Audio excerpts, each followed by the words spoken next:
गुरु कृपा। बोलिए बंदी छोड़ कबीर साहब की जय। परम पूज्य प्रातः स्मरणीय सदगुरुदेव जी, आत्मनिष्ठ संत वृंद तथा सत्संग स्थल में उपस्थित देव एवं देवियों, अच्छा भजन गाए। राम शब्द प्राचीन काल से प्रचलित है और उस राम को लोग भगवान मानते हैं। और राम है क्या यह नहीं जानते। जिसको हम भगवान मानते हैं, जिसको मैं परमात्मा मानता हूं, तो उसको मैं जानूं भी तो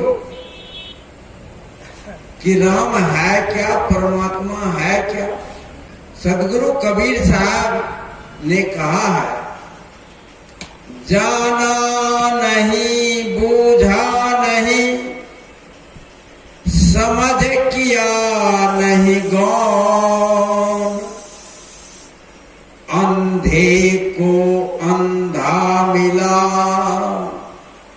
राह बतावे कौन।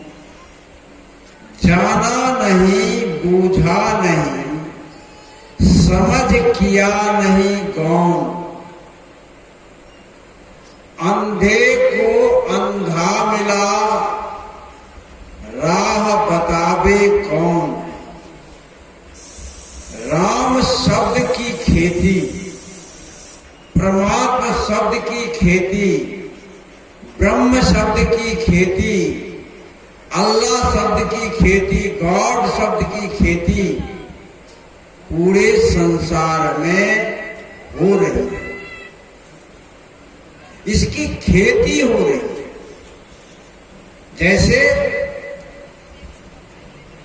एक आदमी अपने गांव में धान बोता है तो दूसरा आदमी धान बोता है कि नहीं?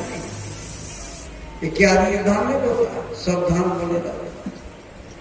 ठीक उसी तरह से तो सब आदमी एक के धान बोते हैं और नाम का, कोई मंसूरी बोते हैं, तो कोई देहरादून बोते हैं, तो कोई शुक्ला बोते हैं, कोई आजकल नया नया धान आया है मुग्धा बोते हैं। बहुत धान है, उतना नाम हमको याद नहीं, तो लेकिन सब धान है। अनेक धान की बुआई होती है और उसमें देखते हैं कि कौन धान अधिक उपजेगा, स्वादिष्ट कौन है, सुगंधित कौन है। ठीक उसी तरह से हम राम को देखते हैं तो राम नाम की जो खेती हुई है किस रूप में हुई? तो अल्लाह के रूप में। कोई अल्लाह मानने वाला? आप लोग अल्लाह तो नहीं मानते, लेकिन जो अल्लाह मानता है वो राम को नहीं मानता। कोई खुदा के नाम पर, गॉड के नाम पर, ईश्वर के नाम पर, भगवान के नाम पर अनेक प्रकार के भगवान की खेती। खेती करने वाला कौन है? इंसान। इंसान को समाप्त कर दीजिए, इंसान ना हो तो कहीं अगवान भगवान का आता पता रहेगा क्या? मंदिर बनेगा कहीं?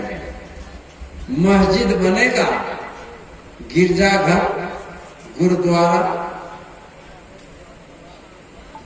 सब खेल है इंसान के ऊपर। सब खेल कहाँ है? इंसान। हम भगवान को तो खोजते हैं लेकिन उस भगवान को जाने ही नहीं। कबीर साहब कहते हैं कि जाना नहीं कि भगवान है क्या, परमात्मा है क्या, और वो रहता कहाँ है।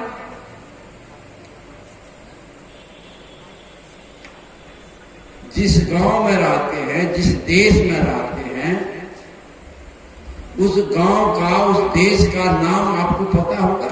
जैसे अभी श्री कृष्ण जी के यहाँ आप लोग सत्संग सुनने के लिए आए, तो श्री कृष्ण जी जाने, हम शिव नारायणपुर स्टेशन और मथुरापुर गांव जाने, तब और पूछे होंगे भाई सत्संग कहाँ होता है।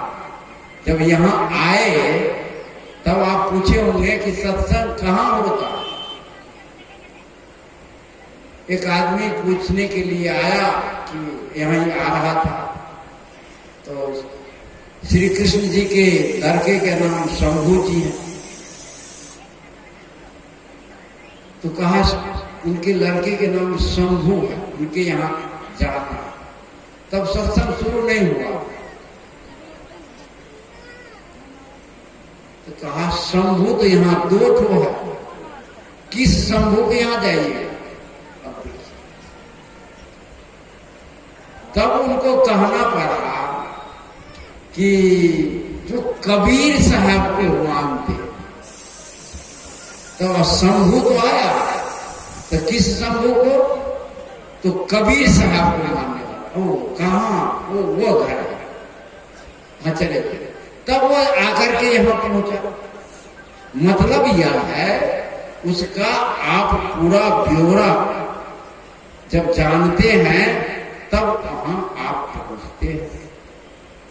अब प्रश्न उठता है कि जिस परमात्मा को आप पाना चाहते हैं वह किस देश में रहता है, किस रंग का है, किस रूप का है, किस गुण का है, किस धर्म का है, तभी तो पहचान होगी ना। न हम उसके रंग जानते हैं, न रूप जानते हैं, न गुण जानते हैं, न धर्म जानते हैं, फिर भी हम परमात्मा को खोजने जा रहे हैं।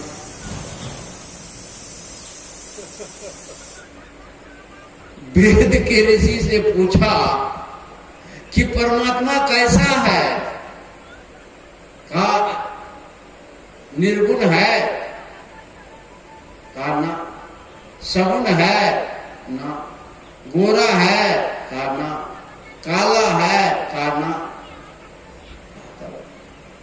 कैसा है, कहा ना, नेति नेति कहा वेद बखा। नेति नेति मतलब न इति, यह नहीं, यह नहीं, यह नहीं। क्यों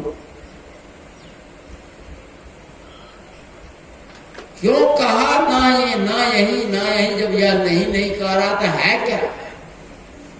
कहा राम, कहा नहीं, कहा ब्रह्म, कहा नहीं, कहा खुदा, कहा नहीं, कहा अल्लाह, कहा नहीं, कहा गॉड, कहा नहीं। जब अल्लाह भी नहीं, गॉड भी नहीं, ईश्वर भी नहीं, परमात्मा भी नहीं, वो तब कौन चीज है, वो परमात्मा है क्या। गुणातीत है, और कहा गुणातीत माने गुणों से रहित। गुण क्या है, सत है, रज है, तम है, 3 गुण। तो इस 3 गुण से परे है। तो जो 3 गुण से परे हैं, मन बुद्धि बच के पार में, मन बुद्धि वचन के पार में। मन वहां पहुंचबे न करेगा, बुद्धि की पहुंचे नहीं है, वाणी की पहुंचे नहीं है, तो परमात्मा शब्द जो बोलते हो किससे बोलते हो। अल्लाह अकबर बोलते हो किससे बोलते हो, वाणी तो है। गॉड कहते हो किससे कहते हो, वाणी तो है। सदगुरु कबीर साहब से पूछा गया कि वो परमात्मा का नाम क्या है, कैसा है, क्या नाम से हम पुकारें, तो कबीर साहब ने कहा, जाकर नाम अकहुआ रे भाई, अता कर कहर मैनी गाई। जो शब्द में आएगा ही नहीं, वह अकह है, कहा ही नहीं जाएगा, तो फिर तुम उसका नाम पूछ रहे हो, रूप पूछ रहे हो, तो हम कैसे बताएंगे। लेकिन लोग तो बड़ा तेज होता है, जिस शब्द के पीछे लोग दौड़ रहा है, वह शब्द की रचना करने वाला कौन है? आप ही तो हो, हम ही तो हो। कबीर साहब ने कहा, पद में आया है बीजक में, झगड़ा एक बढ़ो राजा राम, जो निर्वारे सो निर्वाण। झगड़ा एक बढ़ो राजा राम, जो निर्वारे सो निर्वाण। वेद बड़ा, कोई कहता है कि वेद बड़ा है, ब्रह्म बड़ा, कोई कहता है ब्रह्म बड़ा है। का ब्रह्म बड़ा कि ब्रह्म ही जाना, ब्रह्म बड़ा कि ब्रह्म को जानने वाला। वेद बड़ा कि जिन उपजाया, का राम बड़ा, का राम बड़ा कि राम ही जाना। झगड़ा एक बढ़ो राम, जो निर्वारे सो निर्वाण। ब्रह्म बड़ा की जहां से आया, वेद बड़ा की जिन उपजाया। ईमन बड़ा की जय मन माना, राम बड़ा की राम ही जाना।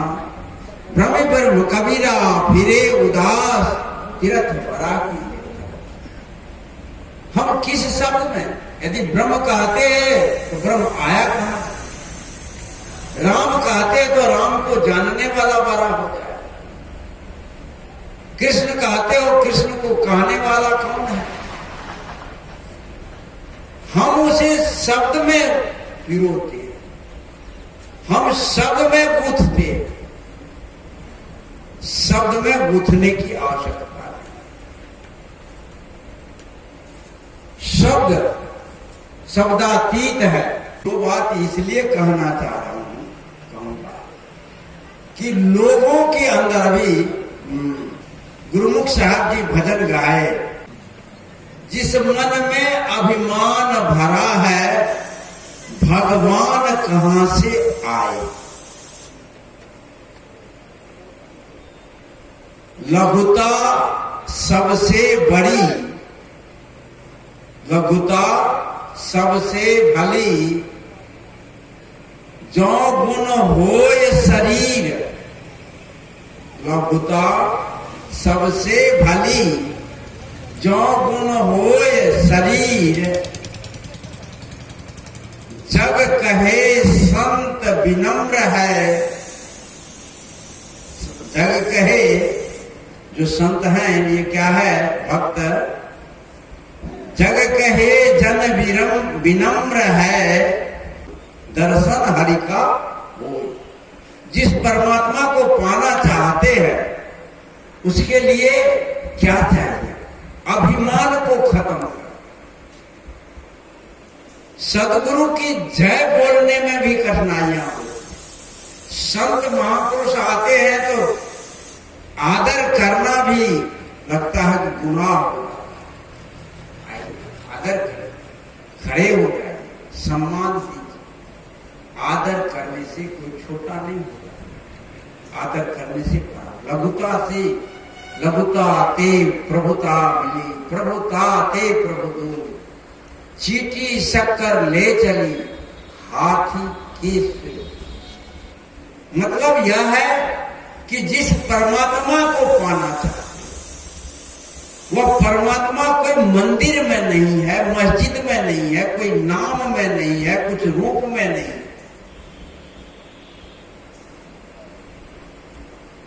नाम रूप से परे है। तो नाम रूप से परे कहां है? और नाम और रूप से ही हम झगड़ा करते हैं।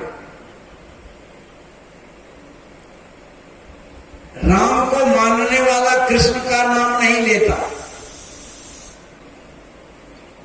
नदी के किनारे एक मंदिर है, साहब जी भी गए थे। तो सावन महीना का झूला था, तो एक आदमी झूला में गीत गाने लगा। राम जी के मंदिर में वो गीत शुरू जो किया, भजन शुरू किया, तो कहा झूलत नंद किशोर। चिमटा उठा करके, किसका दरबार है पता नहीं है, नंद किशोर अर्थात कृष्ण। दरबार राम का है तो कृष्ण का नाम काहे लिया? मतलब इतना भेद यदि आप करोगे तो भगवान को जानोगे पाओगे।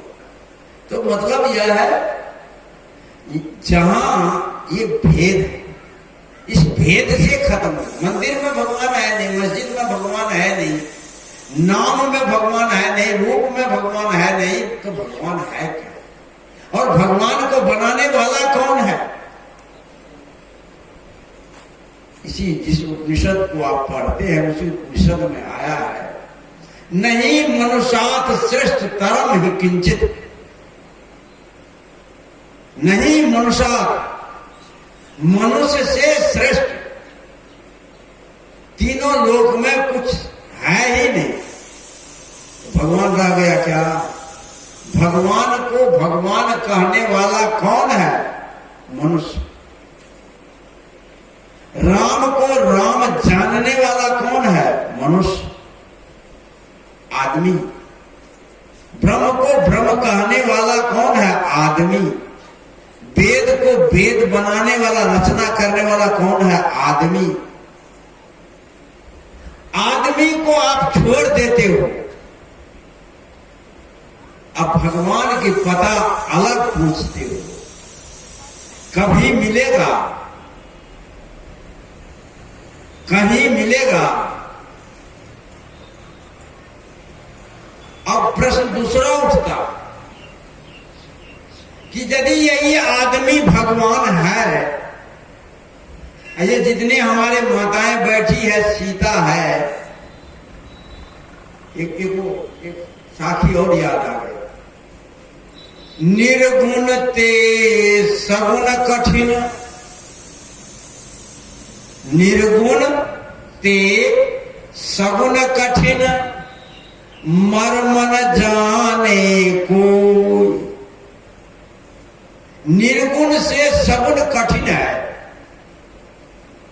निर्गुण कबीर साहब का निर्गुण भगवान है, निर्गुण राम है। निर्गुण मतलब सतरज तम से परे, जिसको हम न देख सुनते हैं, देख सकते हैं, न सुन सकते हैं, न जान सकते हैं, वो सबसे परे है। उस राम को आसान है भाई, हम न देखते हैं, न जानते हैं, न कोई गुण है, न कुछ है, न काला है, न गोरा है, चलो मान लिए। कबीर साहब कहते हैं गुणातीत के गावते आप ही गए गमाए भुलाए। तो वह तो है जो वह गुणातीत है, लेकिन निर्गुण से सगुण हम सगुण मानते हैं। तब कहते हैं निर्गुण से सगुण कठिन, मर्म न जाने कोई। सगुण मतलब जिसको हम देख सके। तो सगुण भक्ति कठिन है, लेकिन सगुण का मर्म जानता है क्या? गोस्वामी तुलसीदास जी सगुण भक्ति के लिए रामायण में ही एक चौपाई आया है, शायद आप लोग पढ़े होंगे कि सिया राम मैं सब जग जानी, करहु प्रणाम जोड़ी जुग पानी। चाहे वह राम भक्त हो, चाहे वह कृष्ण भक्त हो, चाहे वह कबीर साहब के भक्त हो, चाहे वह अल्लाह अकबर वाला हो, चाहे वह गॉड वाला हो, ये बैठे हुए लोगों को भगवान मानते हैं क्या?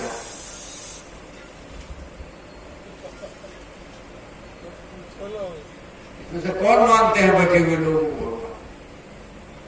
मैं भी नहीं मानता हूं। आप लोगों में से कोई मानते हैं तो उठाइए हाथ। नहीं उठा। जब भगवान है तो सही है, भले मैं प्रवचन करता हूं लेकिन मैं मानता नहीं। सत्य को सत्य कहना बड़ी कठिन बात है। वास्तव में यही भगवान है। जिस राम को खोजते हो वह राम यही है। ये दृष्टि जब तक पैदा नहीं होगी किसी भी भक्त में, किसी भी संत में, किसी भी व्यक्ति में, वो अपूर्ण रहेगा। न उसकी भक्ति पूरी होगी, न उसकी साधना पूरी होगी, न ही वो मुक्ति को प्राप्त कर सकता। पत्थर पर मैं लिख देता